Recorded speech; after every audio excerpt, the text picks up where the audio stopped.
Pada tanggal 14 Mei 1948, David Ben-Gurion mendeklarasikan kelahiran negara Israel yang disambut dengan serangan dari 5 negara Arab, Mesir, Suriah, Irak, Yordania, dan Lebanon sebagai respon penolakan entitas Yahudi di tanah Palestina. Kalah dalam perang ini tentu akan menjadi akhir dari sejarah Yahudi, tetapi tidak disangka Israel memenangkan perang kemerdekaannya.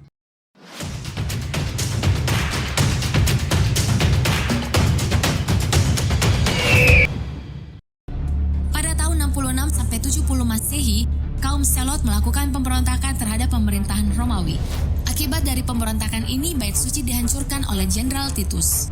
Perang pertama berlalu, kelompok keras dari bangsa Yahudi, kaum Selot, memulai pemberontakan lagi pada tahun 132 sampai 135 Masehi. Pada pemberontakan ini, mereka sempat menang dan mempunyai kerajaan sendiri, tetapi ini hanya berlangsung singkat. 4 tahun kemudian, Kaisar Adrianus meluluhlantahkan Yerusalem kembali dan membuatnya rata dengan tanah. Menurut Cassius Dio, sejarawan Romawi berkebangsaan Yunani, 580.000 orang Yahudi terbunuh, 50 kota benteng dan 985 desa diratakan dengan tanah.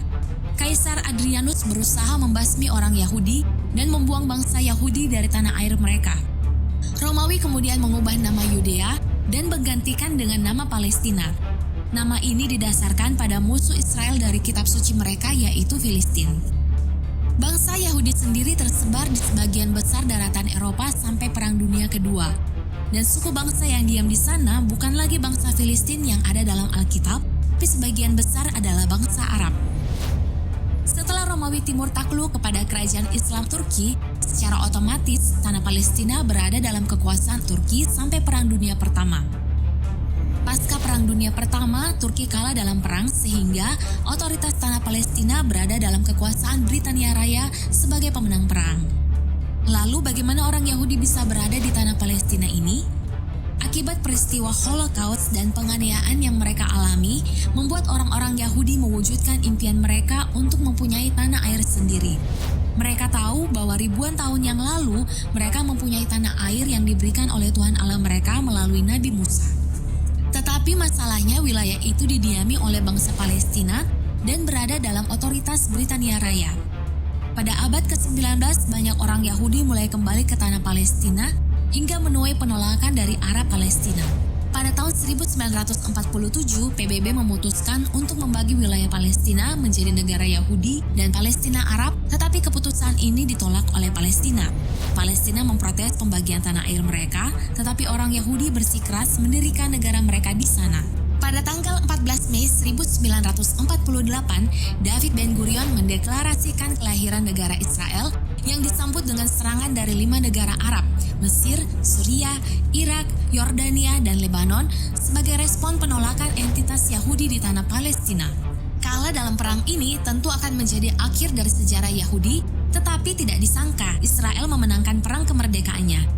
Dan sebagai pemenang perang, mereka mengklaim sebagian wilayah yang seharusnya untuk Palestina. Negara-negara Arab terus berperang dengan Israel sampai terjadi perang 6 hari pada tahun 1967. 3 negara Arab yaitu Mesir, Suriah, dan Yordania menyatakan perang terhadap Israel. Dan lagi-lagi, secara mengejutkan, Israel berhasil mengalahkan musuhnya hanya dalam 6 hari. Akibat menang perang, wilayah Israel terus bertambah. Hingga hari ini, sengketa tanah Palestina terus menjadi pemicu perang yang menimbulkan banyak korban jiwa. Jadi, asal-usul nama Palestina, nama yang digunakan oleh bangsa Romawi untuk menamai tempat yang menjadi tanah air bangsa Israel kuno. Nama itu diambil dari nama Filistin yang ada dalam Alkitab hanya untuk menimbulkan sakit hati bangsa Israel akibat pemberontakan mereka terhadap pemerintahan Romawi. Tetapi secara genetik, hubungan antara bangsa Filistin dan Palestina tidak ada.